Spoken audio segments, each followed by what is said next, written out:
Pronto. Então vamos lá. Começar o resumo aqui. Então, na medida do possível, tentem anotar, tá bom? Para vocês terem uma noção do plano geral do que a gente está vendo até aqui. Então, a gente começou, né, trabalhando aqui a ideia do que seria educação, né, no decorrer da história. Eu vou fazer o seguinte, eu vou sair daqui para que eu possa apontar, né? Eu vou abrir o PowerPoint e do PowerPoint eu coloco lá. Só um instante. Pronto. Esse aqui já é da segunda aula, né? Então deixa eu ver se eu consigo colar aqui. Então pronto. Aqui temos aqui. Vamos lá. Então a gente iniciou, né, o nosso tema, a nossa primeira aula lá, né, falando um pouco sobre a história da educação. A gente falou, por exemplo, que boa parte do Ocidente ele é influenciado por uma visão baseada tanto nos gregos, né, quanto na religiosidade.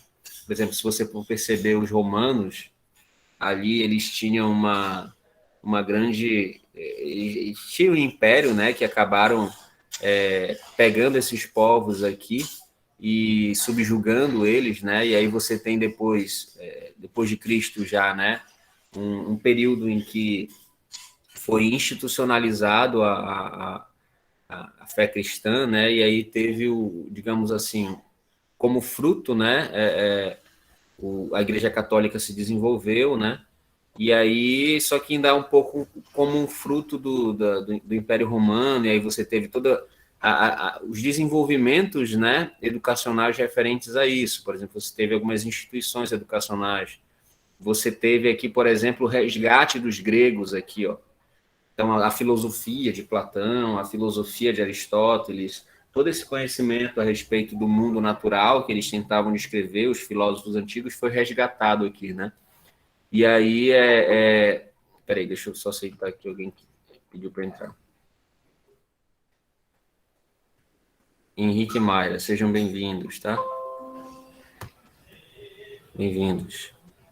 Então, aí a gente viu isso aí, né? Um pouco dessa parte histórica e como isso influencia a educação, só para que a gente possa situar a educação aqui, ex educare, né? Que é ex fora, educare conduzir. Então, é você conduzir para fora, porque é a capacidade que a gente tem de observar o mundo fora de nós, descrever esse mundo fora de nós, e a partir dessa descrição, a gente ter a capacidade de comunicar para outras pessoas a respeito daquilo que nós estamos vendo, né? E é daí que vem o ensino, né? Você conduzir para fora, é você levar o outro a enxergar aquilo que você está vendo fora. Então, quando a gente vê um pássaro e descreve um pássaro, é a capacidade que você tem de, na medida que você enxerga o pássaro daquela forma, os movimentos daquele pássaro, você está observando aquilo, é você levar o outro para fora, para que ele possa enxergar aquilo também. Né? Então, é daí que surge a ideia de educação. E aqui no caso das disciplinas, você tem aqui o quadrivium, né, e o trivium, né, que seria algumas disciplinas que a Igreja Católica foi trabalhando para que pudesse ser trabalhado, para pudesse ser discutido, por exemplo, a astronomia, a geometria, deixa eu até pegar aqui, pessoal, porque eu não sei de cabeça, tá? Mas eu acho interessante isso aqui. É o trivium,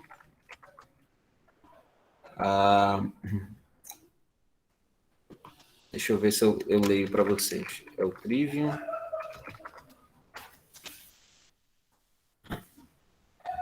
Aqui, eles estudavam no trivium o quê? Eles estudavam a gramática. Peraí, tá muito ruim olhar por aqui, vou olhar pelo celular mesmo.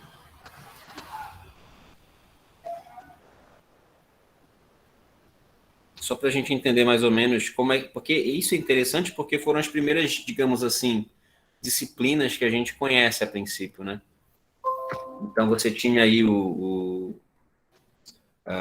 trivium e o quadrivium. O trivium, ele era trabalhado a lógica, a gramática e retórica. A lógica de você tentar compreender, né, compreender o mundo tal por meio de uma maneira lógica, a gramática de você expressar esse mundo, né, por meio de, de um determinados símbolos e a retórica para você comunicar a respeito daquilo que você observa no mundo, né? Então, você tinha que ter essas três capacidades aí. Trabalhar a lógica, a gramática e a retórica para poder educar, né? Então, você tinha que... porque não adianta você compreender o mundo se você não sabe comunicar a respeito desse mundo que você está compreendendo, né? E aí, no caso do quadrivium, você tinha a aritmética, você tinha a astronomia, a música e geometria. Tá? Então, era comum a música ser ensinado como uma disciplina também. Pessoal, eu vou só rapidamente aqui, me deem 2 minutinhos, que eu vou ter que pegar aqui o carregador que está desligando. Já vai.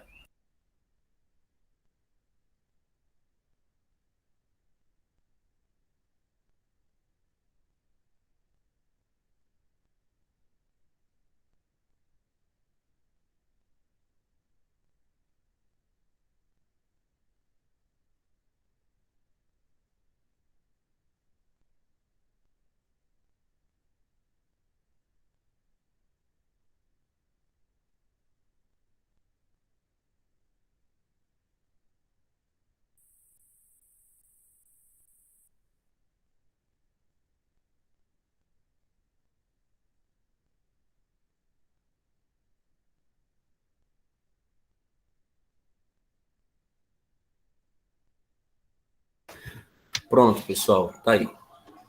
Por enquanto, alguma dúvida em relação a tudo isso aí que a gente viu? Essa parte das instituições das disciplinas e tudo mais? Alguma pergunta, alguma curiosidade?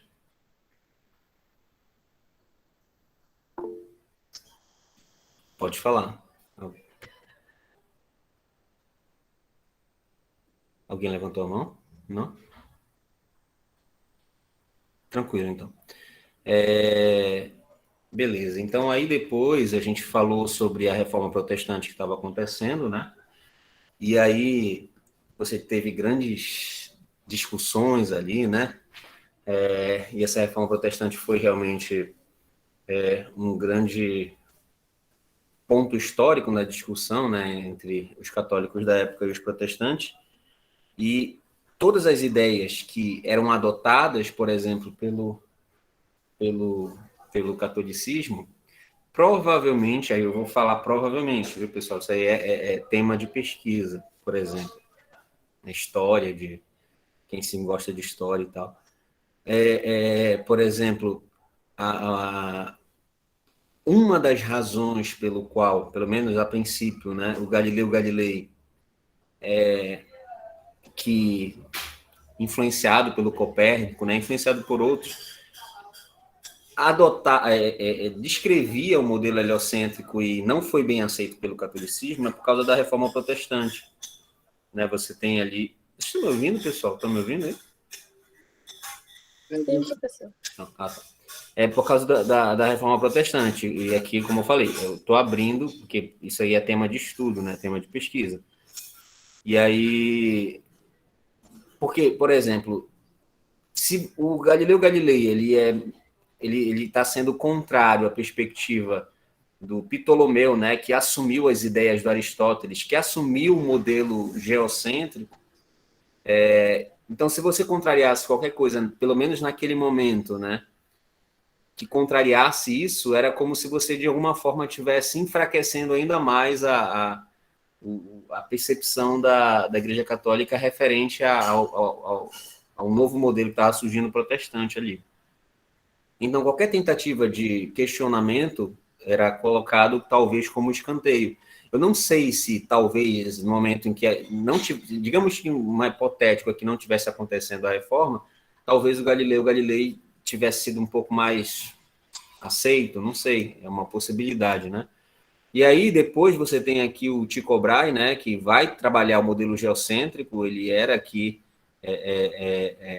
vinculado ao catolicismo, e o Kepler, o Johannes Kepler, né, que era um jovem astrônomo muito bom ainda, muito bom de matemática, ele foi contratado pelo Tycho Brahe para fazer alguns cálculos, porque o Tycho Brahe ele descrevia os corpos celestes, ele tinha um observatório, então ele tinha vários desenhos de tudo aquilo que ele vinha a vida toda observando, e depois que ele estava prestes a falecer, reza a lenda, né, que ele pediu para que o chamasse o Johannes Kepler e falou para o Johannes Kepler que não fosse em vão o trabalho dele e que ele desse continuidade, porque teve um momento em que o Kepler e o Brahe eles se afastaram. O Kepler trabalhou um pouco com ele, mas depois eles se afastaram. E o Kepler, curiosamente, ele acreditava no modelo heliocêntrico, entendeu? E aí o Kepler ele era protestante, né? E aí isso foi um marco para a educação aí, esse momento histórico, porque foi dentro da ideia da reforma protestante que o Lutero, né, propôs a impressão de livros e começou a instituir escolas para trabalhar o ensino da Bíblia. Então a Bíblia até então era só latim, e eram poucos que tinham conhecimento a respeito disso. Então ele pegou lá a língua do povo, que é o alemão, né? E aí ele começou a imprimir a Bíblia em alemão para o povo, né? E aí isso bombou lá na Europa e muitas escolas foram criadas para isso, e a ideia aqui das escolas foi escola pública. A noção de escola pública que a gente tem hoje é um pouco a partir da reforma, né? Porque no intuito de você tentar fazer com que as pessoas tenham acesso àquele conhecimento, né? E aí você, que a princípio só era destinado para os grandes sacerdotes, aí você tem que ter escola, você tem que ensinar a pessoa a ler, você tem que ensinar a pessoa e por aí vai. Então você tem grandes escolas aí, toda uma ideia de educação pública. Tanto é que o Comênios, né, que é um dos pais da didática, ele já tinha várias defesas interessantes em relação ao processo de ensino. Ele veio desse momento aqui, a partir daqui, desses momentos que as escolas estão criando. Aí você tem o primeiro, digamos assim, manuscrito. Ele é considerado o pai da didática, o Comênios. E ele vai falar sobre didática, né? Ele vai dizer sobre isso. Então, até hoje, quando a gente estuda sobre didática, a gente bebe um pouco da fonte dessa época aqui. E aí teve alguns outros elementos históricos que a gente não comentou, né? Mas eu trouxe esses dois itens aqui para a gente só refletir, né? Educação e estudo na natureza presente nisso tudo, porque desde os gregos você já tinha a descrição do mundo natural, né? Eles acreditavam que tudo é composto por 4 elementos, mas eles tentavam descrever, eles tentavam entender a ideia do movimento, a ideia da fisiqueira, né? O que é a física, a mecânica das coisas. E ao mesmo tempo, isso foi passando, né? Aqui nas disciplinas, mesmo na Igreja Católica, você já tinha essa discussão a respeito da natureza, né? Você já tinha aritmética, você tinha astronomia, tentar compreender o que são os corpos celestes. Na Reforma Protestante também não foi diferente. E você tem essas discussões aqui científicas rolando aqui por meio desses pensadores. Então você percebe que o estudo da natureza ela já está presente no decorrer de toda a história da educação, né? E outra coisa aqui para pensar, porque ensinamos física de maneira desconexa do contexto onde ela nasceu, né? Então, às vezes, a gente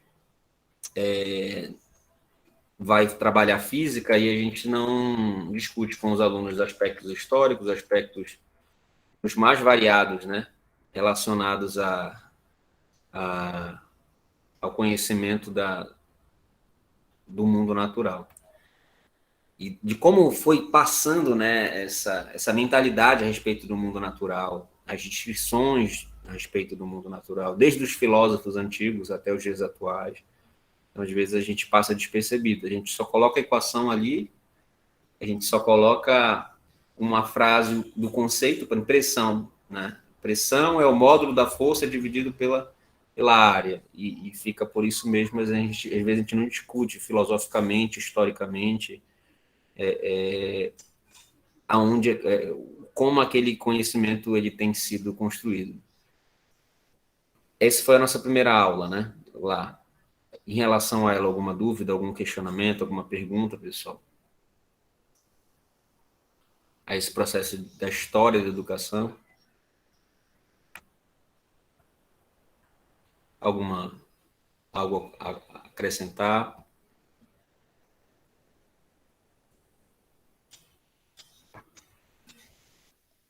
Note. Oi? Não sei. E pessoal, por que não? Vocês têm que participar. Tem que... Mas tá tudo bem claro.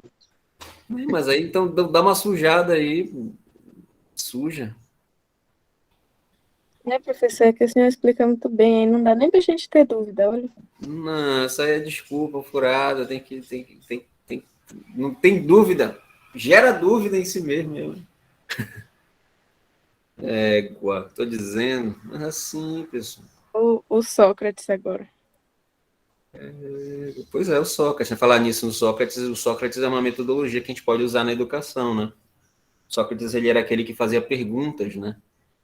Então, por exemplo, tem um texto do Platão que ele fala, ele diz, mais ou menos, era o julgamento do Sócrates, né? E aí, nesse julgamento, o Sócrates foi acusado de que ele pervertia os jovens e ele era contra os deuses. E naquele momento ele foi para o julgamento, né? E ele tinha que se defender diante das acusações, senão ele ia tomar o veneno, né? Ia morrer.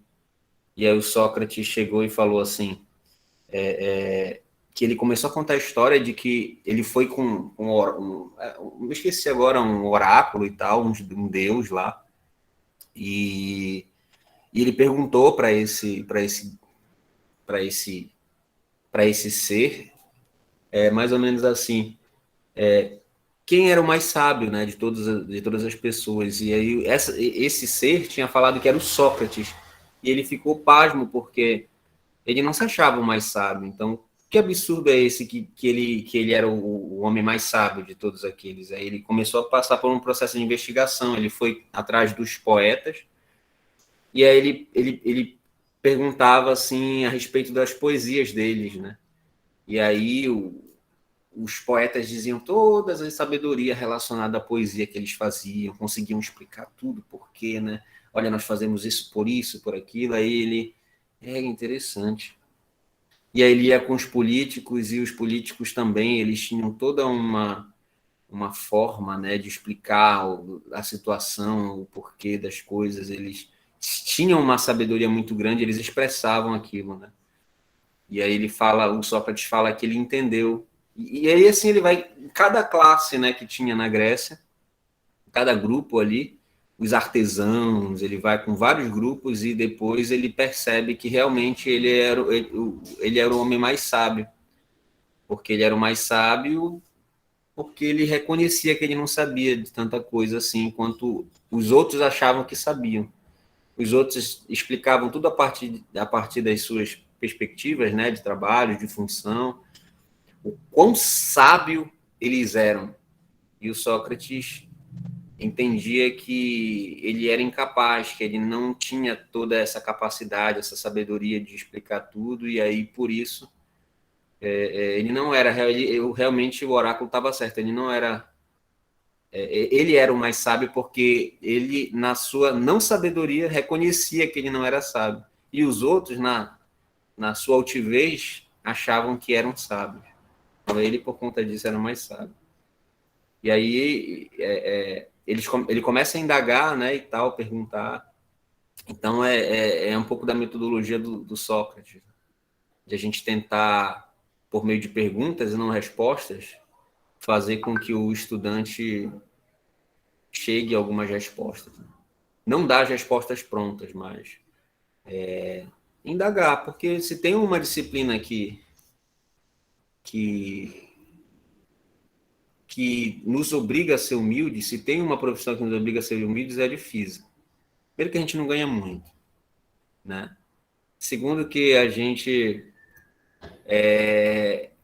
mais do que qualquer outra profissão, a gente reconhece a grandeza do universo, tanto no mundo macro quanto no mundo micro, e tanta coisa que a gente desconhece e que provavelmente, mesmo depois, os nossos netos não vão conhecer ainda. E os netos dos nossos netos ainda não vão conhecer a respeito da natureza. Mas mesmo assim a gente está lá estudando aquele negócio. Mesmo sabendo que a gente nunca vai descobrir tudo aquilo. E mesmo sabendo que tudo que a gente estuda pode ser que daqui a 10 séculos seja totalmente desmentido, né? Então isso exige um pouco de humildade. Então nas nossas aulas a gente pode também adotar um pouco a ideia do Sócrates, né? De não tentar explicar fisicamente tudo acontecendo ali, né?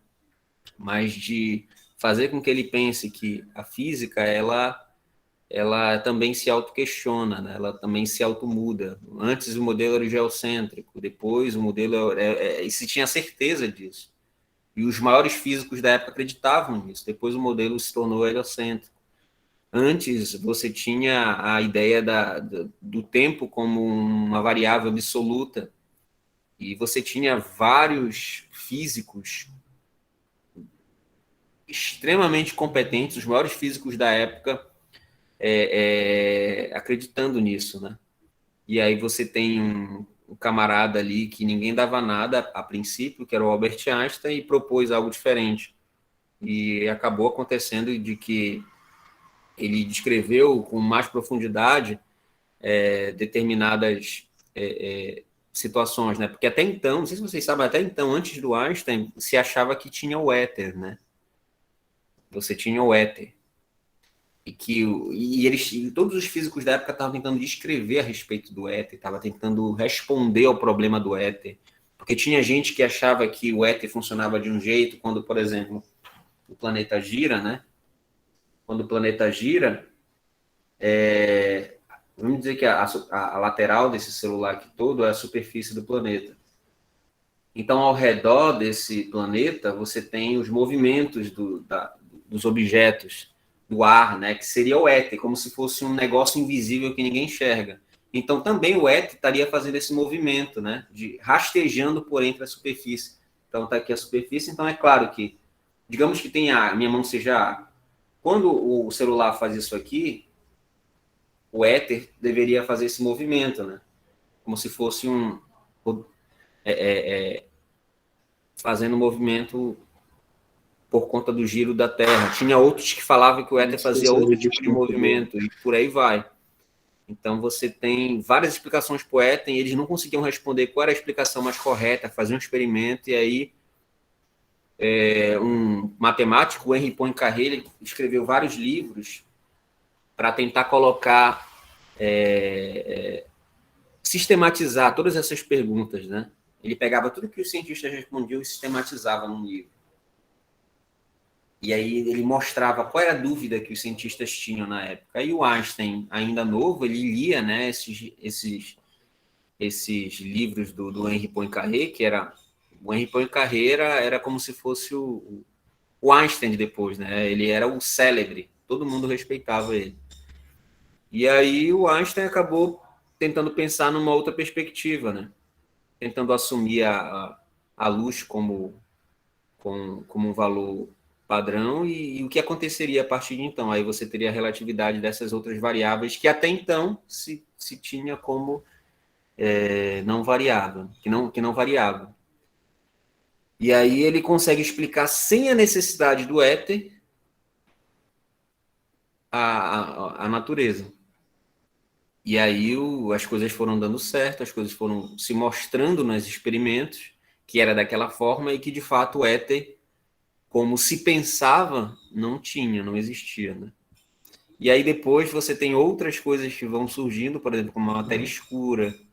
O que é esse negócio, matéria escura, que se acha que está ao nosso redor, mas ninguém vê? Seria um outro tipo de éter? O que é esse negócio que ninguém sabe ainda explicar? E por que esse negócio está aí? esse negócio está aí por causa de alguns dados, né, que mostram que provavelmente pelo fato de algumas curvaturas, algumas coisas que você tem, por exemplo, da luz, né, você provavelmente, por exemplo, matéria escura é uma coisa que você não vê, mas que tem uma determinada ação gravitacional. Consequentemente, vai fazer uma curvatura no espaço-tempo. Essa curvatura no espaço-tempo vai fazer com que a luz que passe ali também tenha um determinado desvio. Então, eles pensam, uma dos elementos é esse, né? Então, eles pensam, então deve ter algum tipo de matéria aí. Mas a gente não está vendo, então é uma matéria escura. Então, a explicação que se dá hoje em dia é essa, mas o que ninguém sabe. Né? E ainda é uma coisa que está aberta, o pessoal está pesquisando aí a respeito. E tem outras coisas, tem energia escura, tem uma série de problemas na física que a gente enfrenta hoje, né? Mas a gente percebe que tem muita coisa que a gente não sabe, de fato. Eu nem sei porque a gente está falando disso. A gente começou a falar disso porque... tá, por causa da Camille, né? Falou do Sócrates, a gente falou do Sócrates. Então, é isso. Então, a gente reconhecer que a gente, de fato, não sabe muita coisa e que mesmo quando a gente passar a vida toda estudando e saber muita coisa, a gente também só vai descobrir que ainda precisa muita coisa ser descoberta, né? Então, é isso. Vamos agora para a segunda parte, né, que a gente viu no decorrer das nossas aulas, que foi uma viagem, né? Vocês estão viajando aí hoje. Ninguém quer falar nada. Todo mundo comentem alguma coisa.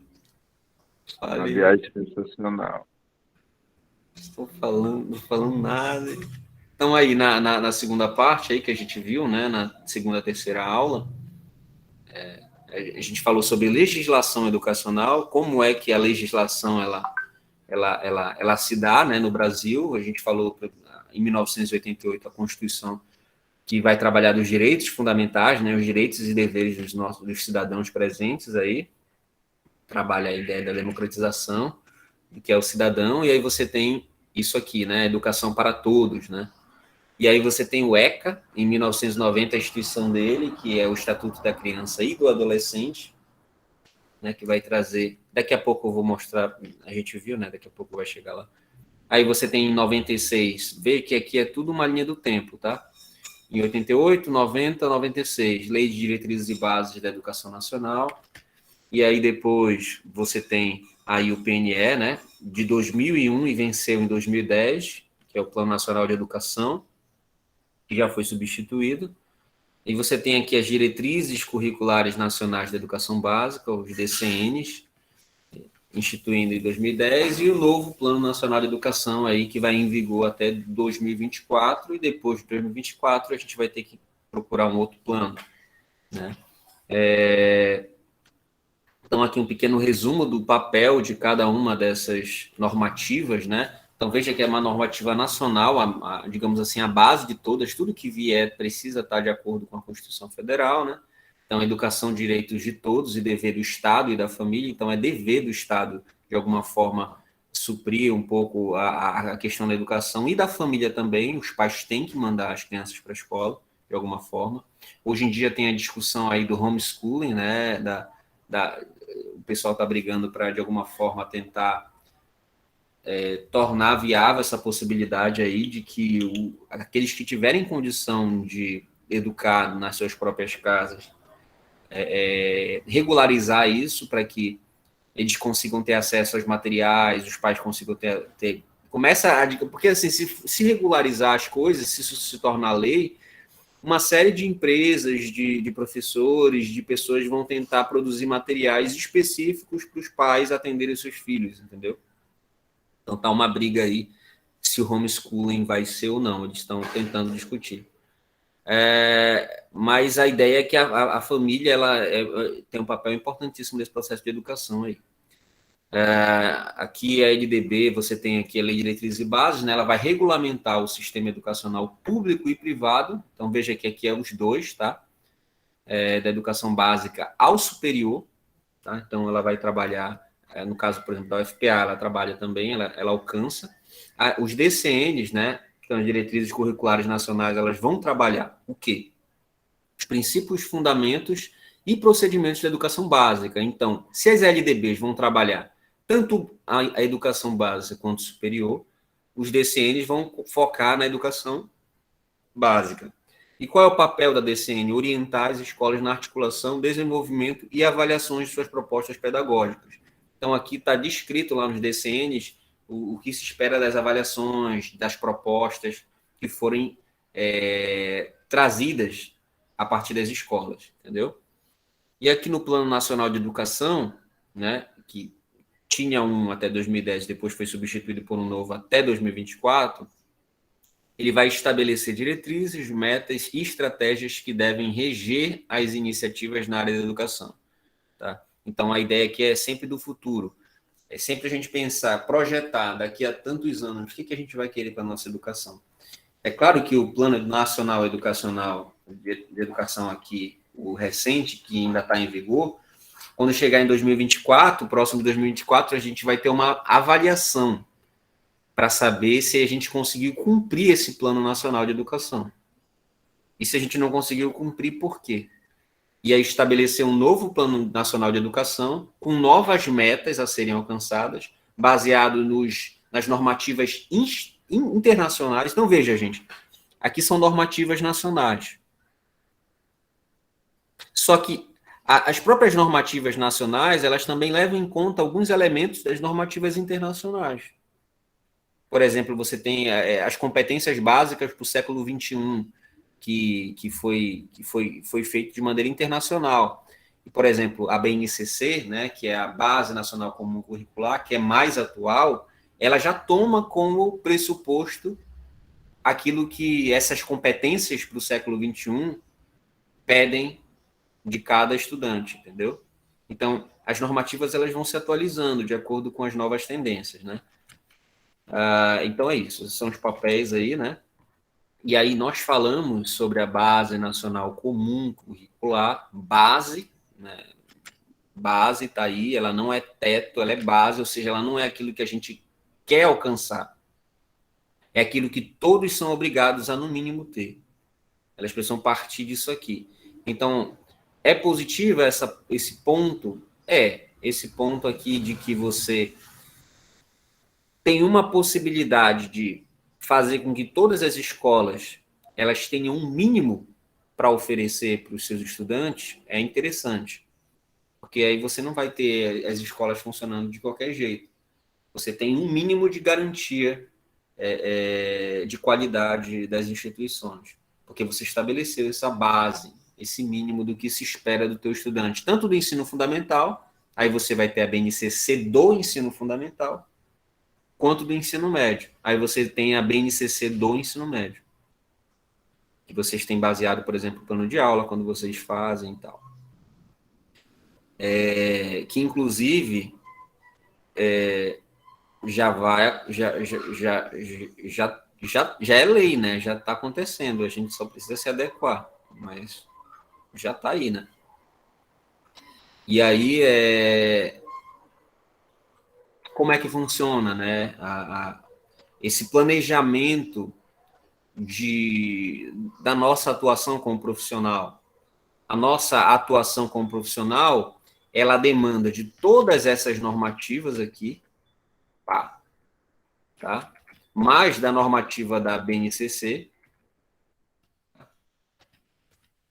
E aí, isso vai chegar na escola. Mas como ela vai chegar na escola? Você tem as instituições de ensino também, né? As instituições de ensino, você tem aí no caso, por exemplo, do Estado, a SEDUC, do município, a SEMEC, e as instituições privadas, elas também têm as suas instituições de ensino. Por exemplo, uma escola particular aí que seja famosa no campus aí na Salinópolis.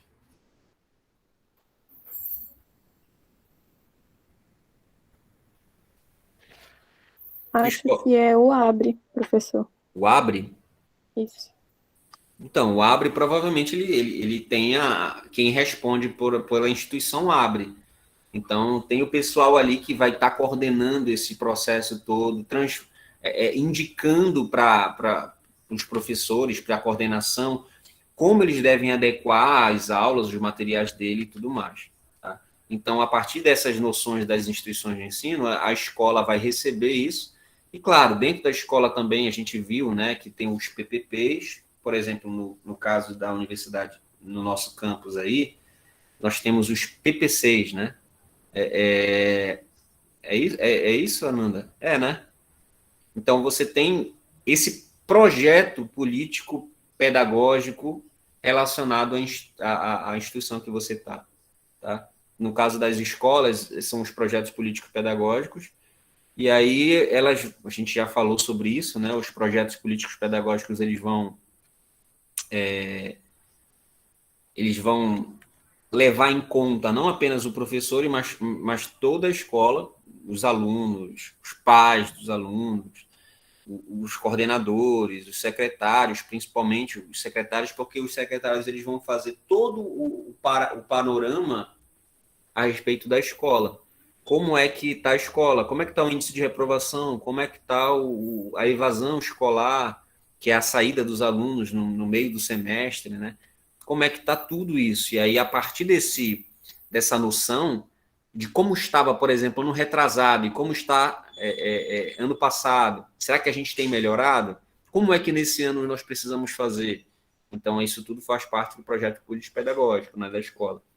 A escola vai pegar, perceber qual é a sua missão, perceber o bairro que ela está, a realidade do bairro que ela está, repensar a sua missão ali naquele bairro e propor mudanças em toda a sua forma de funcionamento para que consiga atender a melhor essa missão, né? E aí você tem os nossos planejamentos como professores influenciado por tudo isso, pessoal. Então, os planejamentos das nossas aulas, os planejamentos dos nossos projetos que a gente vier a fazer nas escolas, os planejamentos de tudo que a gente vier a fazer precisa passar por a Constituição Federal, a ECA, as LDBs, as PCNs, o Plano Nacional de Educação, a BNCC, precisa passar por tudo isso, chegar na nossa instituição de ensino, SEDUC ou escola que você vier a trabalhar, né? E aí também ter o encontro com a realidade escolar, o projeto político-pedagógico da escola. Aí sim, a gente vai montar as nossas aulas, os nossos projetos relacionados da física, para que de alguma forma a gente consiga compreender, ou melhor, auxiliar nesse processo daquilo que se espera do estudante, né? E daquilo que se espera da escola, e daquilo que se espera de nós como professores. Mas, de maneira sucinta, pessoal, o mais, digamos assim, hoje em dia, o que mais pega realmente, o mais importante para a gente focar nesse momento, ainda mais que é o momento de um novo Enem que está surgindo aí, é a gente focar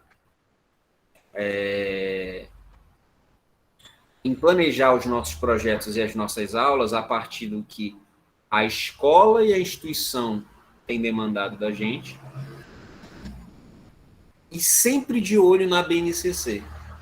Porque o que a instituição tá pedindo para que a gente faça, desculpa, tem um caminho aqui, o que a instituição está pedindo para que a escola faça e, consequentemente, nós façamos, é alguma coisa relacionada à BNCC. Então, eles vão pedir alguma coisa específica, mas se a gente conhece a BNCC, a gente sabe como trabalhar aquilo que é nos solicitado na instituição, aquilo que é nos solicitado nas escolas. E não apenas isso, mas a gente conhece as possibilidades de como fazer, além do que aquilo que eles propõem para a gente. Então, por exemplo, como a BNCC é a base, ou seja, você pode fazer algo muito mais do que a BNCC está pedindo, mas nunca menos.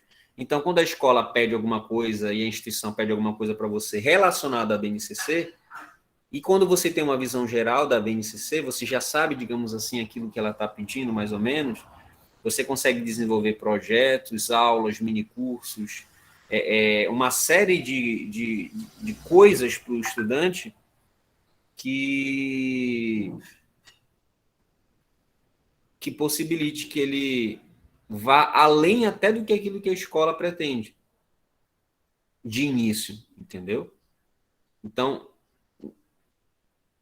como a escola está se baseando numa base e ela espera alguns resultados, pode ser que você consiga até resultados maiores, se você tiver uma noção geral, não apenas do que a instituição está pedindo para você, mas de maneira mais ampla.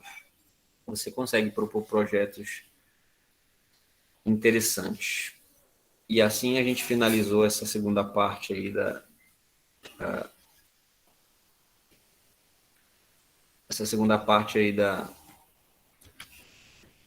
que a gente trabalhou até então, né, que foi essa noção de legislação educacional. Sobre isso, pessoal, sobre toda essa perspectiva que essa parte de como se desenvolveu historicamente essas normativas nacionais, de como isso culmina na escola, nas nossas instituições de ensino, no projeto político-pedagógico da escola, em relação, consequentemente, nos nossos planejamentos de aula, de projeto, de minicurso, tudo que a gente vier a fazer. Alguma dúvida, pessoal? Algum comentário, alguma pergunta? Pode falar.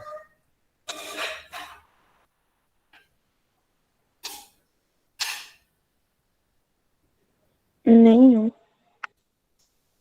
Não pode. Alguma coisa que vocês queiram que seja alguma explicação de algum desses itens aí, PPP, por exemplo, é uma coisa importante.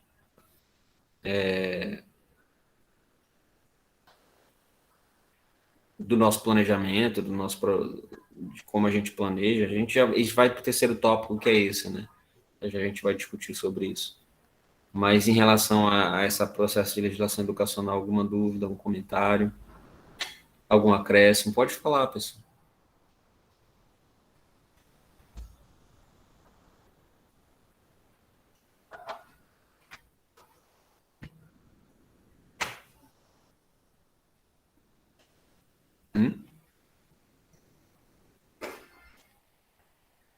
Em relação a essa parte aí, pessoal, de legislação, vamos lá.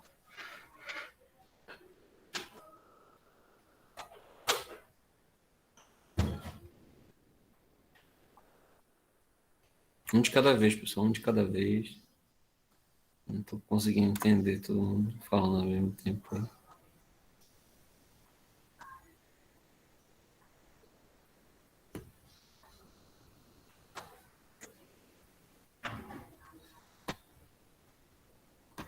E, pessoal, Tô pensando em alguma coisa para perguntar e não tô conseguindo pensar. Também tô pensando aqui em alguma coisa para adicionar, mas parece que não tem nada. não, você não tem pergunta, mas pelo menos Não, fale alguma coisa mais aí, explique alguma coisa mais, ou comente alguma tipo, coisa eu mais. tinha a pergunta, né? Só que eu lembrei que todos os senhor já respondeu quando você deu essa aula. Mas inventa outra aí. Então tá tranquilo essa parte aí, né? Assim, por mim tá tranquilo. Tá ok. Então, pessoal, vamos para o terceiro momento que a gente teve durante a nossa disciplina, que foi a ideia de antes de falar de planejamento, né? Já que só para mudar um pouquinho, para a gente variar. A gente comentou rapidamente, né, alguma coisa de psicologia da educação, e vai ter uma disciplina sobre isso, específica, a gente vai ver com mais detalhes como é que funciona, a partir da psicologia, as formas, né, de a gente imaginar como é que funciona o nosso processo de aprender as coisas, como isso afeta ou pode afetar as nossas aulas, né? Então, por exemplo, a gente trabalhou aí um pouquinho, né, sobre psicologia da educação, a gente falou, por exemplo, sobre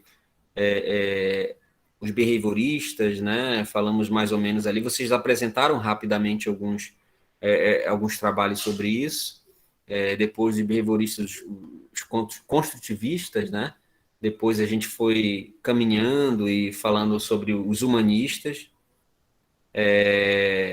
e como você vai vendo, por exemplo, como essa forma a respeito de como a gente aprende vai mudando, né?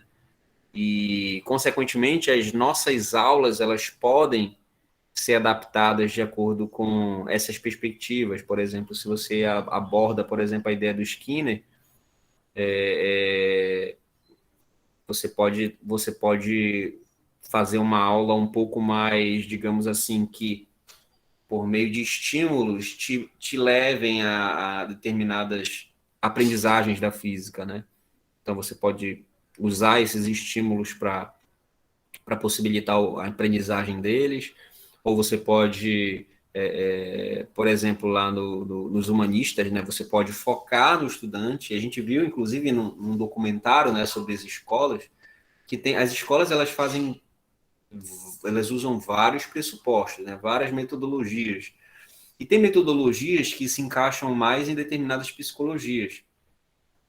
Por exemplo, naquele documentário que a gente colocou lá das escolas inovadoras, não sei se vocês lembram, lá na disciplina de metodologias, a gente viu uma escola em que os alunos escolhiam as disciplinas que eles iam estudar, os horários que eles iam estudar, se eles iam para a sala de aula ou se eles não iam.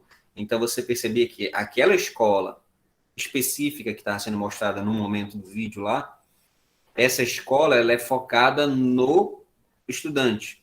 Ela seria muito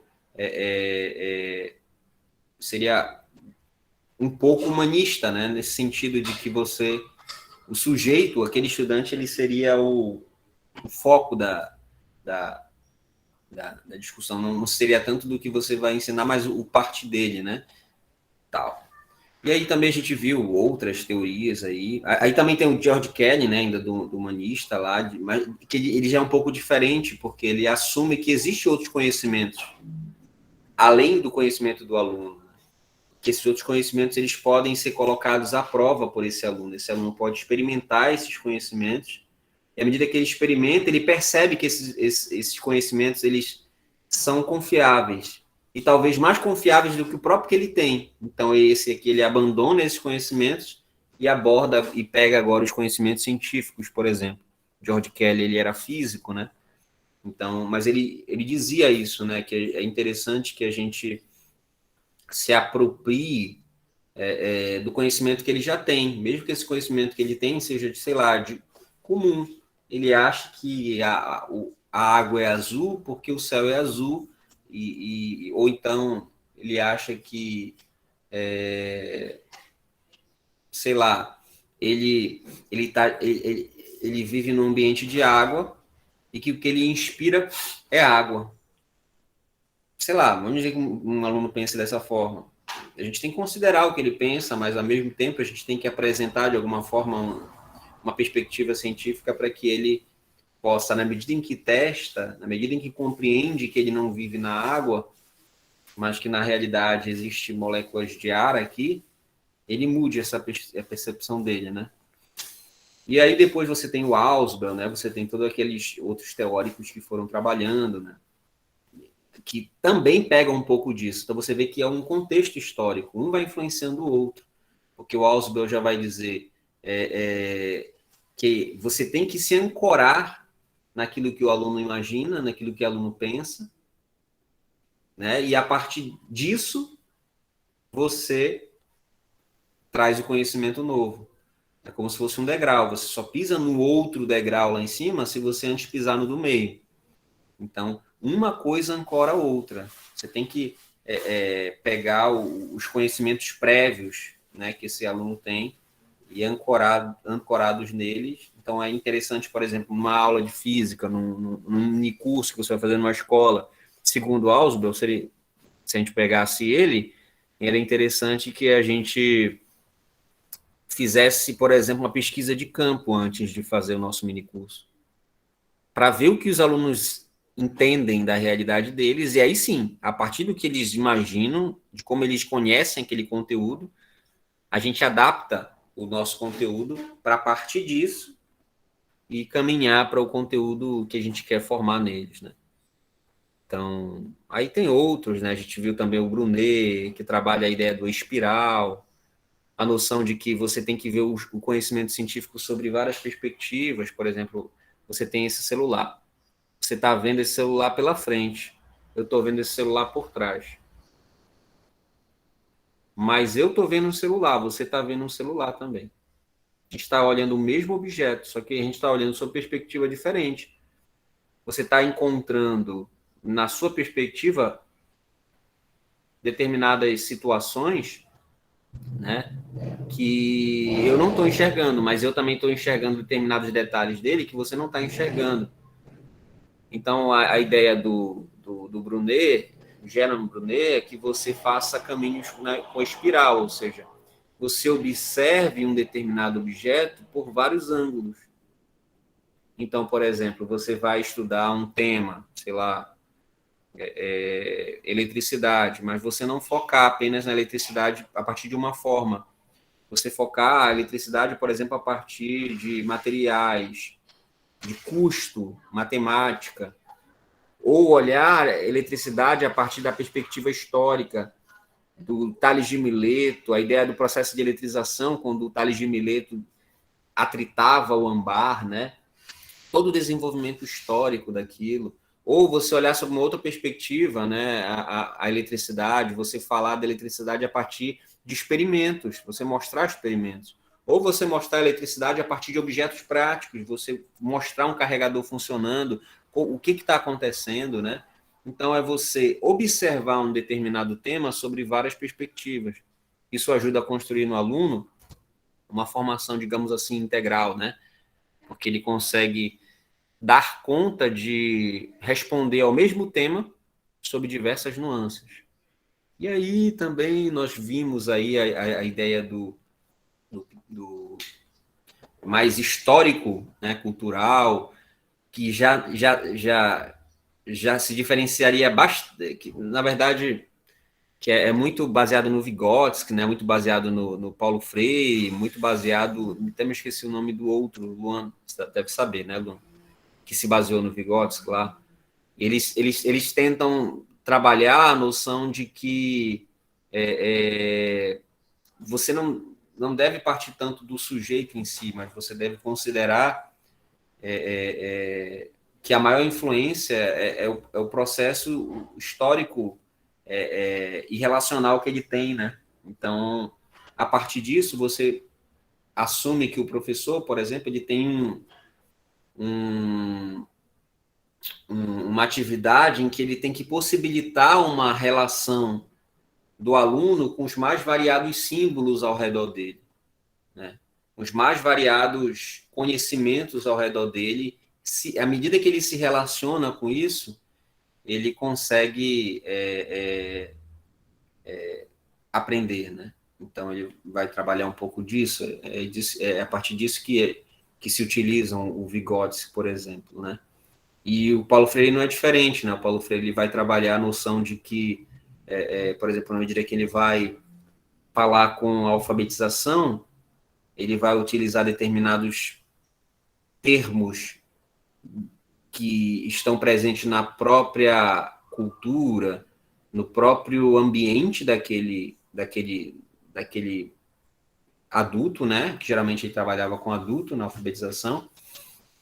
E aí, a partir disso, ele vai destrinchar. Então, é uma coisa mais intencional. O professor ele tem uma intenção mais forte no sentido de que ele vai agora observar os símbolos e as relações ao redor desse aluno e fazer com que ele se dê conta e ele aprenda a partir disso, né? Ele se dê conta dessa realidade que entorna ele. Entorna? Estranho, né? Estranho. E aí você tem, no caso da física, apesar de não ser muito pautado 100% pautado, por exemplo, no Paulo Freire, né? Porque o Paulo Freire ele tem uma situação muito...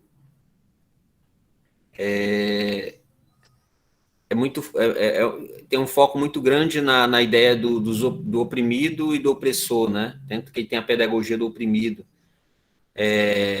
Então, ele foca muito nessa parte de você gerar, digamos assim, entre aspas, não é isso que hoje em dia se acredita que alguns não criam uma consciência, mas você prepara o ambiente para que as pessoas criem uma consciência. Mas a ideia de que você conscientize, entre aspas, os outros a se darem conta de determinadas ações entre oprimido e opressor. Então, essa noção dos temas, né, que o Paulo Freire vai abordar, não a noção do oprimido e opressor, mas a noção dos temas, quem vai pegar muito disso é dos físicos, né, que vão estudar um pouco como adaptar essa abordagem temática no ensino de física. E são dois, o Demetrio Derizoikov e o Angotti. Então, eles vão meio que não abordar tanto esse foco na parte, digamos assim, de luta de classe, né, e tudo mais, mas eles vão tentar adaptar essa parte de pedagogia de temas para discutir a física. Então, esses dois autores, eles têm vários livros aí, artigos, depois vocês podem pesquisar, o Demetrio Derizoikov e o Angotti. Eu não sugiro que vocês peguem artigos de outros falando deles. Eu gosto sempre que a gente leia os próprios autores e o Angotti. Então, esses dois físicos aí, eles vão trabalhar um pouco aí no chat. Eles vão trabalhar um pouco dessas noções de abordagem temática voltado para o ensino de física. Por exemplo, você pegar um tema aqui, por exemplo, como eu acho que eu até citei para vocês, né, um lixo eletrônico. Você trabalhar a ideia de lixo, a ideia da reciclado, de trabalhar a reciclagem, a ideia do quão prejudicial isso é para a saúde, né? E, ao mesmo tempo, você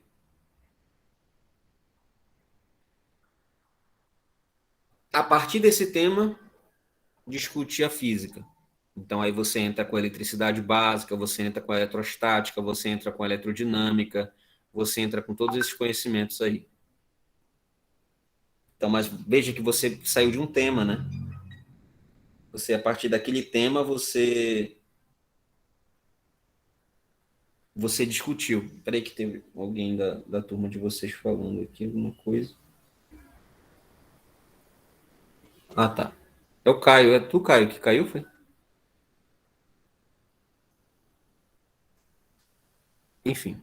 Então, aí, pessoal, então você vai ter essa possibilidade de trabalhar com a física a partir de temas, né?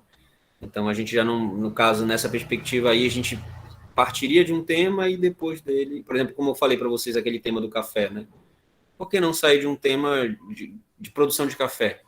Fala da produção do café e a partir daí você discute toda a física relacionada a essa produção do café. Desde o voo do pássaro para poder fazer a coleta do café, né? Porque tem alguns cafés que os pássaros vão lá e selecionam determinados grãos, até a física relacionada ao aumento da temperatura. Tem máquinas, por exemplo, de café, em que você seleciona uma temperatura tal, pá, e uma pressão tal, pá, uma pressão e uma temperatura. E aquela pressão e temperatura específica faz com que o café tenha um gosto. E é por isso que, às vezes, vocês sentem um gosto de um determinado café quando vocês vão na cafeteria. Não sei se tem aí perto da casa de vocês cafeteria, mas, às vezes, tem cafés que são feitos em máquinas e que simulam o gosto de chocolate, outros que simulam o gosto de caramelo, outros que simulam o gosto de frutas. O que é isso? Isso vai depender tudo do tipo de pressão e temperatura que aquele grão é submetido. Então, se aquele grão é submetido de uma forma a uma pressão sei lá, mais alta, mais quente, vai virar, sei lá, um pouco mais ácido, um pouco mais com gosto de amargo, ou então você quer um café mais doce. Isso tudo você consegue elaborar por meio da pressão e temperatura que você submete o café. Então veja a riqueza que você pode explorar de física só trabalhando com um tema chamado café, né? Então, a gente, para vocês verem como é possível trabalhar a partir de temas. E claro, não, o Paulo Freire não foi o único que trabalhou isso, tinha outros também, inclusive de outras vertentes que trabalham essa possibilidade, tá?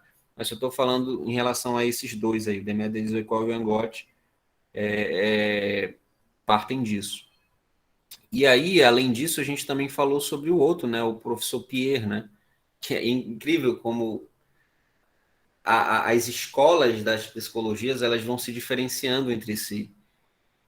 Uma não concorda com a outra em alguns aspectos. Às vezes, dentro da própria escola, uma não concorda com a outra. Por exemplo, o Jerome Brunet, ele era criticado pelo Ausubel, apesar de os dois estarem adentrados, digamos assim, na mesma escola, né? Então, no caso do professor Pierre, né, que é mais recente que a gente viu, porque ele já traz a introdução dessa perspectiva de como o cérebro funciona, a parte da neurociência, é interessante que ele é físico também, né, e brasileiro, então também é interessante. E aí ele já vai criticar, por exemplo, a perspectiva histórico-cultural, a ideia do Vygotsky, ele é bem contrário a essa ideia. Mas é para você ser contrário a tudo?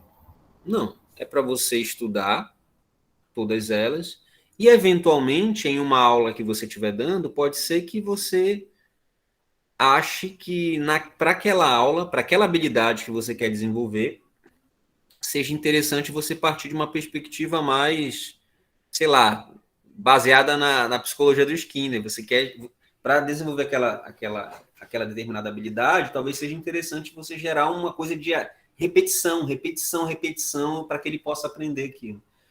Ou então, talvez você ache que seja melhor trabalhar uma perspectiva histórico-cultural para gerar uma noção a partir da relação com eles com símbolos, ou então uma perspectiva mais humanista. Enfim, a ideia não é você abraçar uma delas, é você estar sensível no processo de planejamento das suas aulas, para que eventualmente você, olha, não, acho que isso aqui se encaixa melhor nessa aula aqui, ou no primeiro momento dessa aula aqui, que eu vou dar, talvez, ou nesse curso aqui, talvez essa primeira parte do curso seja interessante eu abordar dessa forma, essa outra dessa. O mais importante é que eles compreendam, né? Aprendam aquilo que você quer passar.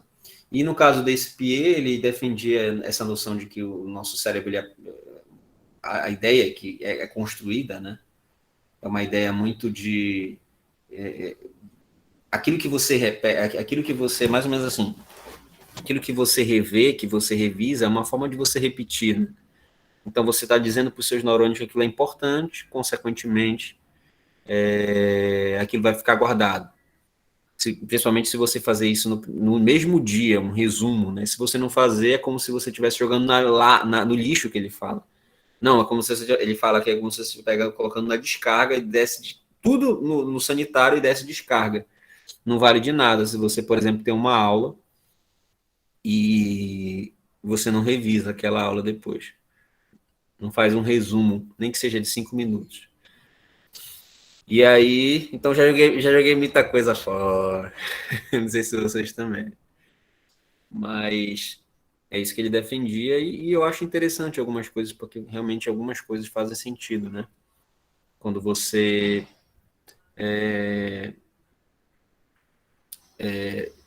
guarda informações tão inúteis, né? Por exemplo, o Luan, que deve gostar disso, né? Pela foto aí, o Naruto, né? O que aconteceu no episódio tal do Naruto com o inimigo tal, você sabe toda a história da família do inimigo, e que apareceu num único episódio. Além disso, você já tem teorias a respeito desse inimigo, nem foi escrito ainda pelo,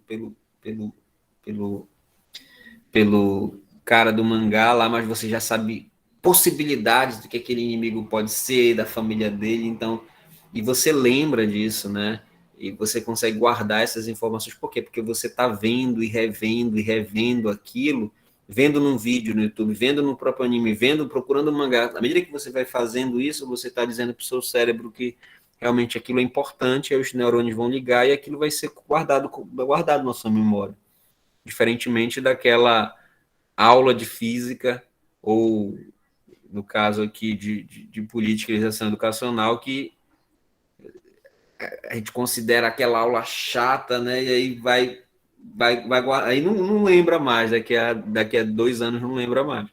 Mas o Naruto lá lembra. A música do Fly, na Fly, Fly, Fly, que é a paz que o inimigo destrói.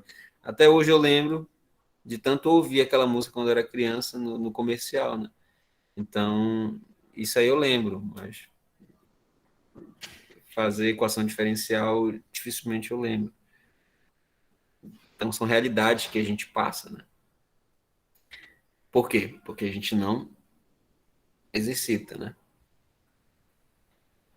E aí a gente finalizou essa parte aí que a gente falou, né? De psicologia. Mas, claro, vai ter uma disciplina específica sobre isso. E como a gente já vai ter voltado não sei se vai ser vocês que vão pegar essa disciplina, mas como a gente já vai ter voltado presencial, a gente vai poder trabalhar de maneira mais prática essa psicologia. Quem sabe até dando aulas de física a partir dessas psicologias. Então, por exemplo, o João vai falar do Vygotsky lá. Ele não vai apenas apresentar sobre quem é o Vygotsky, o que ele pensa, não. Ele vai dar uma aula de física baseada nas percepções do Vygotsky. Aí vai ser interessante. É interessante a gente escolher um tema comum para abordar em conjunto, para a gente ver a diferença de cada uma dessas psicologias na nossa forma de ensinar. Mas quando chegar essa disciplina, a gente pode discutir sobre isso. E a gente finaliza essa parte de psicologia que a gente viu. Em relação a ela, alguma dúvida, alguma pergunta, algum comentário? Deise, Melissa, Sofia, vocês que estão aí.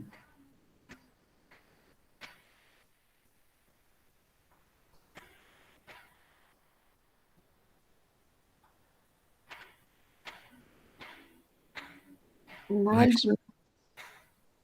Sofia, Melissa, Deise, everybody, todo mundo, algum comentário, alguma pergunta sobre essa parte de psicologia que a gente viu assim rapidamente? Eu acho que foi em 2 áudios que apresentaram, né?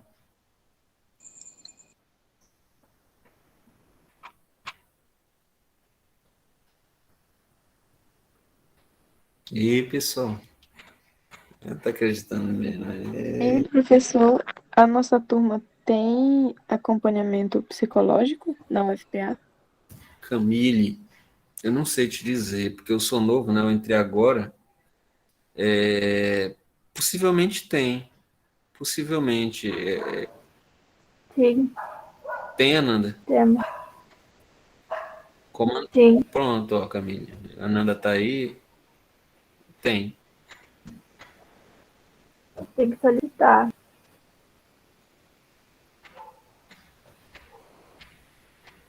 Viu, Camille? Tem que solicitar. Sim, sim. Vou até solicitar também para mim. Tô professor só. Todo mundo precisa. É verdade. Inclusive, professor, Isso. Diga, Ananda. acabou de. Acabou não, era umas 8h41 foi postado no site oficial da UFPA o retorno presencial para 3 de janeiro. Ah, já vai ser agora? Uhum. Acabou de Eita, ser postado, foi liberado olha aí. no site oficial da UFPA. É. Vai ter o controle, né, vacinal, mas está liberado. A gente vai ter reunião amanhã. Eu acho que é amanhã. Aí eles devem comunicar também para a devem gente falar. como é que vai ser Aham. esse processo. Gente, eu não tenho nem casa ainda para ir. Quem tiver uma indicação aí para alugar aí. Se preparem, vamos voltar, graças a Deus. E para alugar aí uma coisa aí, viu, pessoal? Algum colega que esteja alugando casa, me informa. Se eu achar, eu mando para os senhores. Senão, eu vou pegar um carro, vou morar no carro aí. O Gol. Carro Gol. E numa vanzinha, professor. Não, mas aí Aquelas coisas de acampar. não tem dinheiro para ter van. Tem a van ela fica lá na BR, mas fica longe da FPA, mas a van carro é difícil, não tem como.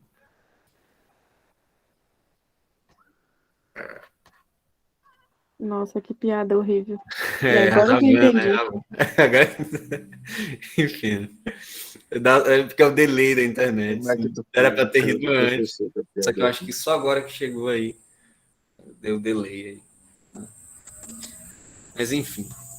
Então, gente, poxa, Nanda, agora pegou de surpresa, ó. Tá Acabou de ser preparado, publicado. Não faz? né? Eu tô vendo Acabou de agora ser que. Inclusive publicado. foi o Vitor, né? Foi o Vitor que publicou, É, né? ele publicou. Sim, eu tava dando uma olhada aqui no site. É, eu tenho que correr atrás agora de um lar. Tem que eu fique ali na estrada. Faça lá um acampamento, né? Pra ter condição de É, comprar uma tenda, né? Uma tenda lá no Líder. Eu tenho a barraca, professor. Qualquer coisa eu Olha aí, alugo. legal, aluga. Tô aluga dando aula diária, para alugar ainda. Mas assim, alugar, quer enriquecer em cima do professor que não tem nem onde morar. Então, sim, pessoal, em relação a toda essa parte aí, de psicologia, alguma dúvida em relação a isso? Algum comentário? Alguma pergunta? Alguma coisa a acrescentar? Nadinha. É bacana ver esses fights, né, entre eles, né? Não, Como professor. o Pierre discorda do Vygotsky, como o Skinner discorda do... Eu até me esqueci o nome do outro lá, o John, né? O John o quê? Esqueci o nome dele. Enfim, como eles vão discordando entre si, é legal isso, pessoal. É saudável, né? A gente acha que... Claro, não precisa tretar, né? Não precisa brigar, né? Mas é bacana discordar um pouquinho. E de maneira saudável discutir. Sim, ninguém tem nada a comentar sobre essa parte aí? De psicologia da educação? Não? Não, Então, professor. vamos, então vamos para a última etapa aqui que a gente viu, né? Deixa eu mostrar aqui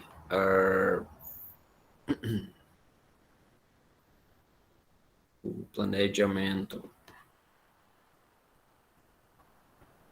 Eu vou abrir 3 aqui, tá? Rapidamente. Nosso tempo temos só 10 minutos. Eu vou abrir o PC, nosso mesmo, e o plano de curso voltado para o ensino básico. Lembrando que isso aqui, pessoal, é adaptável. Cada escola tem a sua, você vai, dependendo da instituição que você tiver, você vai ver de uma forma ou ver de outra. Então, aqui você tem nosso plano de curso, né? Que é como se fosse o plano do ano todo, né? Então, você tem aqui a carga horária descrita, o nome do professor, a disciplina, tá? A ementa, né? O processo histórico da educação, as políticas educacionais e as reformas do sistema educacional brasileiro. Ó, isso aqui a gente já viu, por exemplo, né? As políticas educacionais, as reformas, falta alguns aspectos aqui. A gente viu algumas coisas, mas falta outras. Aqui também falta, quando a gente retornar, a gente vai trabalhar. O sistema educacional brasileiro, a gente trabalhou um pouquinho disso, mas a gente ainda não viu que financiamento da educação básica e superior e as políticas públicas, umas coisas mais, por exemplo, CAPES, CNPq, né? Algumas coisas desse tipo. A gente vai ver. Nós trabalhamos a legislação educacional, direito à educação, né? A Constituição Federal, aí os estatutos, as normativas aqui referentes, a BNCC e o novo ensino médio, a gente falou, né, sobre a BNCC e o novo ensino médio. O novo ensino médio, isso aqui não tinha, tá, pessoal? Isso é recentíssimo. Vocês têm que estar atentos a isso. E o novo ensino médio nada mais é do que a BNCC, mais os itinerários formativos que vão surgir. Os aspectos socioculturais, étnicos e raciais do processo educacional, isso aqui também a gente ainda não trabalhou. A gente vai retornar em janeiro e vai ficar até 28 de fevereiro, né? A gestão escolar, né? A noção aqui do projeto político-pedagógico, as concepções, os princípios, os mecanismos de participação e construção da gestão escolar, a ideia que a escola tem de comunidade, né? Você não pode fazer as coisas da sua cabeça, você tem que ter um projeto político-pedagógico, você tem que partir da comunidade, você tem as assembleias na escola, tá? Os momentos em que as escolas se reúnem, tem todo, não é comitê, eu me esqueci agora, comissão, tem um setor que é composto pelo diretor e por representantes de cada ala da escola, e que mensalmente tem reuniões para discutir as diretrizes da escola, tá? Mas essa gestão é tudo baseado na instituição de ensino e nas normativas nacionais relacionadas a ela. Tá? Então, aqui é essa ementa, né, da nossa disciplina, que tem um objetivo geral. Eu estou mostrando para vocês aqui como se fosse um plano escrito, tá? E a gente viu essa parte de escrever, né, plano de curso, plano de aula. Aqui eu botei objetivos gerais, específicos, objetivo geral específico, conteúdo programático, a metodologia utilizada, a avaliação, né, e a bibliografia que nós estamos utilizando. Então, aqui é um plano, não é um plano de aula, aqui é um plano anual, né? E aqui, agora eu vou mostrar para vocês um plano de aulazinho aqui, que a gente viu, né, com muitos detalhes. Eu mandei para vocês esse modelo, mas você não precisa fazer igualzinho como está aqui, tá? Esse aqui é só um modelo. Então, aqui, por exemplo, você tem o nome da disciplina que você vai dar aquela aula, você tem o professor, né? No caso é você. Você tem a duração da aula. Geralmente, pessoal, uma aula é 45 minutos, 2 aulas é 1h30, geralmente, tá? Mas é claro, você ainda vai fazer a chamada e tudo mais. Tá? Aqui, graças a Deus, né? O Luan me ajuda nesse processo aí de chamada e a gente não precisa passar tanto tempo fazendo a chamada. Aqui o conteúdo, né, que você vai escolher naquela aula, o conhecimento prévio é interessante você colocar aqui também para você se situar, né, em relação ao conteúdo que você está dando, o objetivo daquela aula. E aqui eu coloquei várias habilidades, pessoal, mas geralmente em uma aula você não consegue trabalhar nenhuma habilidade. É impossível você conseguir trabalhar em uma aula, por exemplo, de 45 minutos, uma habilidade toda. Você precisa, às vezes, 2 aulas de 1h30 para trabalhar uma habilidade toda. Por exemplo, essa aqui, a habilidade, lembra, só vou repetir isso aqui porque é importante. A habilidade 6 da competência 1 das ciências da natureza e suas tecnologias, que vai do 1º ao 3º ano do ensino médio. De novo, essa é a habilidade 6 da competência 1 das ciências da natureza e suas tecnologias, que vai do 1º ao 3º ano do ensino médio. Então, ela diz assim, avaliar, por exemplo, as tecnologias e possíveis soluções para demandas que envolvem a geração, o transporte, a distribuição e o consumo de energia elétrica, considerando a disponibilidade de recursos, a eficiência energética, a relação custo-benefício, as características geográficas e ambientais a produção de resíduos e os impactos socioambientais. Então, digamos que você vai trabalhar a eletricidade a partir do consumo de energia numa casa. Você quer fazer com que o teu aluno aprenda a calcular mais ou menos a média do consumo da casa dele, tá? E aí você vai escolher essa habilidade, você vai trabalhar, só que você vai avaliar tecnologias, você vai ter que escolher quais são as tecnologias relacionadas a esse consumo de energia elétrica. Geralmente nós temos ali a rede da CELPA, né? Você tem aqueles tubos, você tem toda uma tecnologia relacionada a isso, você tem que selecionar essas tecnologias para poder dar aula. Você tem que pegar quais são as possíveis soluções para demandas que envolvem a geração, o transporte, a distribuição. Você vai trabalhar, por exemplo, a distribuição de energia elétrica, mas nada impede a rede, né, de energia elétrica que vai das ruas. Você pode trabalhar, pedir para eles montarem uma maquete em que LEDs são ligados dentro das casas a partir de fiações que representam as fiações de rede elétrica nas ruas, e ligar postes. Você pode pedir para eles fazerem postes de pedacinho de madeira, ou sei lá, e conectar essas redes de fios, né, que a gente pega, por exemplo, vários fios desses velhos, né, de telefone e tal, a gente pode conectar isso aí e uns com os outros e ligar num LEDzinho, para que eles, à medida que montam essa rede de distribuição numa maquete, eles tenham uma noção mais ou menos de como é que funciona na cidade. Ou então, você veja que isso é uma possibilidade, construção de maquete. Um dia é difícil montar uma maquete, você precisa pelo menos de 2 dias. Veja um outro exemplo, energias renováveis. Você trabalhar a ideia de energia renovável, várias possibilidades de energia renovável, trabalhar, por exemplo, energia solar, entendeu? Olha para cá. Solar não quer dizer que essa energia só esteja lá, mas que ela realmente ela chega aqui também, né? Então, você pode trabalhar os elementos químicos que compõem uma placa solar, por exemplo, né? Você tem o silício ali, que é o que possibilita aquelas energias, aquela formação das placas fotovoltaicas que existem nas placas solares. Então, tecnologia, você está discutindo novas formas de se trabalhar. Hoje em dia, pessoal, está em alta aí. Tem muita casa adotando a energia de a placa solar por meio para tentar atender a sua casa e diminuir o custo de energia elétrica, né?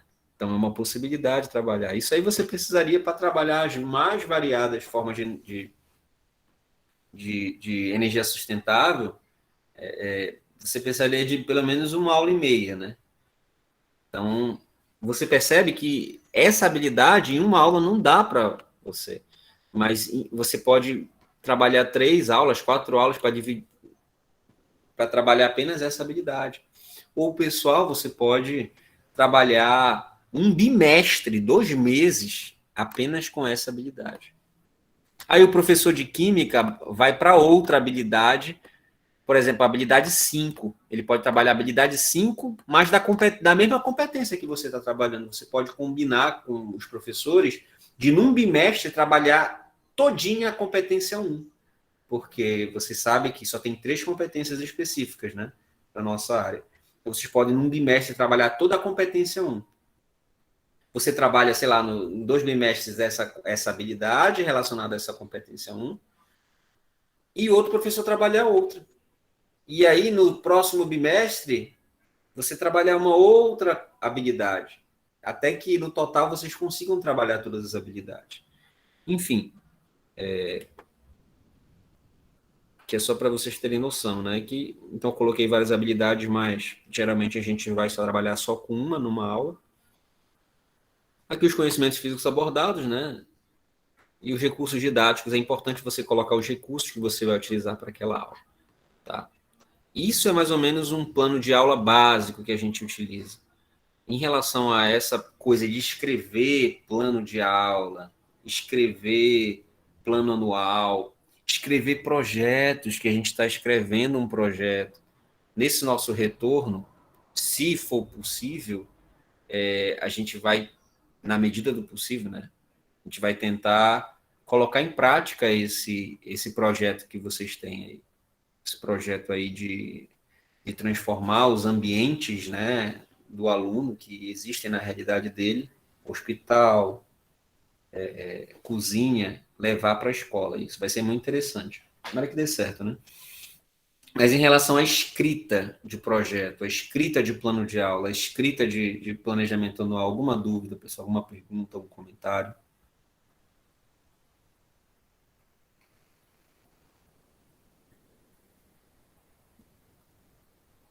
Nenhuma, professor.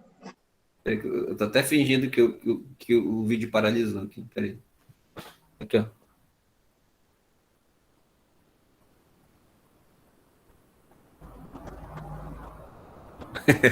Eu parei. Se ninguém falar nada. Eu disse que eu não tenho dúvida. Também não tenho dúvidas, professor. Nem eu.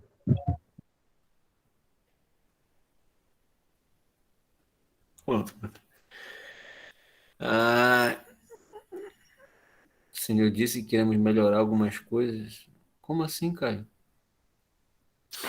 Não, no dia que a gente apresentou o trabalho, aí o senhor pegou e falou assim, algumas coisas a gente vai melhorar, entendeu? Tipo, no Como é? sentido do trabalho lá, do trabalho escrito, isso, aquilo, outro. Como é? Eu não entendi. No dia que a gente apresentou, né, o trabalho lá da parte escrita, isso, aquilo, outro, que nem Aham. todo mundo, eu acho que apresentou. Aí o senhor pegou e disse que a gente iria melhorar algumas coisas, entendeu? Na questão da parte escrita. Cala a boca, gato cheio. Eita, É verdade, professor. como é? Mas repitam aí. Vocês iam melhorar na parte escrita da. Sim, o senhor falou. Porque, tipo assim, a gente não fez a parte escrita do projeto. Uhum. Pois Ah, é, sim, do projeto, do projeto. pois Sim, é. sim. Como diria o nosso grupo Bros, né? Sim, sim, sim. A gente vai trabalhar na parte escrita do projeto e também na execução dele, aproveitar. Mas isso não agora, né? A gente vai trabalhar no nosso retorno aí, já que nosso recesso vai chegar na semana que vem. Então, o que a gente vai fazer? Na próxima aula, na quinta-feira, né? Eu vou fazer um questionário, assim como na disciplina de metodologia tem um questionário, eu vou trazer esse questionário para a aula que vem, dessa disciplina aqui de política e legislação. Na verdade, dois, né? Um questionário referente à disciplina e um outro questionário referente a tudo isso que a gente revisitou aí, para que a gente dê um passeio geral por aí. Então, vou trazer algumas perguntas aí, umas coisas para a gente tentar finalizar essa parte. Aí os colegas de vocês que tiverem atividades faltando para entregar, eu não fiz aquele plano de aula, eu não fiz aquilo, enfim, que foram solicitados no decorrer da disciplina, aí vocês podem entregar até semana que vem, tá bom? Pode entregar pelo próprio, pelo próprio WhatsApp, que o meio institucional ainda não está funcionando. Tudo bem, pessoal? Viu, Henrique, que chegou agora? Na aula que vem eu vou fazer um pequeno questionário referente à disciplina e tal, o que vocês acharam, e ao mesmo tempo, referente a toda essa revisão que a gente fez aí, eu não vou fazer nada muito específico, vou fazer só coisas mais gerais, tá?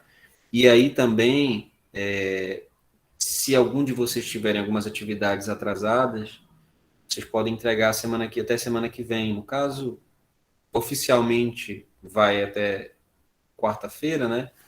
A gente não vai mais ter aula na semana que vem, mas vocês podem me entregar as atividades que estiverem faltando. Beleza, pessoal? Então aguardem quinta-feira, eu Beleza. faço o questionário para vocês aí. E aí vocês... A gente finaliza na quinta-feira a nossa disciplina. O primeiro ciclo, né? Claro, que a gente vai voltar em janeiro, mas a gente vai terminar ela esse ano. Última aula do ano, quinta-feira. Dessa disciplina. Tá na pata, tá tranquilo? E amanhã, não esqueçam, tá? Amanhã, nossa última aula de metodologia desse ano. Aí eu vou liberar a mesma coisa. Você vai ter até quarta-feira para entregar algumas atividades que estiverem faltando que a gente solicitou. Beleza? E é isso, pessoal. A gente se encontra então amanhã. Falou? Abraço. Tá ok, professor. Boa noite. Boa noite, professor. Boa noite. Professor, Oi? boa noite. Ah, tá. Boa noite.